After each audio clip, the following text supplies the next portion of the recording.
Many people grow up hearing that money is sinful, that being a Christian means living paycheck to paycheck, and that if there's any money left at the end of the month, well, something must be wrong. But take a breath with me for a second, because I'm about to tell you something almost no one talks about.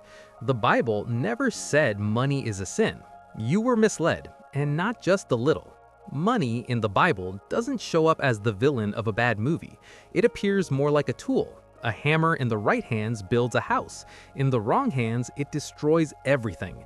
The problem was never money itself. It was the heart clinging to it like a broken life jacket.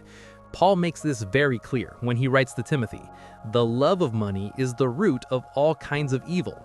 Notice the detail. It's not money, it's the unhealthy love for it. That's when money becomes the master and the person becomes the captive. And here's an interesting irony. Many biblical figures were rich, very rich. Abraham had herds, land, and servants.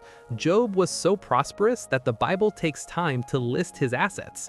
Solomon? No need to even explain. He was the definition of wealth.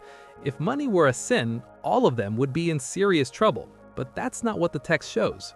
Jesus himself never demonized money. He warned about the illusion it creates. When he talks about the rich young man, it's not about the bank balance, it's about attachment. Money there acts like an invisible, heavy chain, keeping someone stuck when they need to move forward. That's why Jesus says you can't serve two masters, not because money is evil, but because it's a terrible boss. The Bible actually praises those who know how to handle resources wisely. Proverbs speaks of the diligent person, one who plans, saves, and thinks about tomorrow. There's even a verse that says a good man leaves an inheritance for his children's children.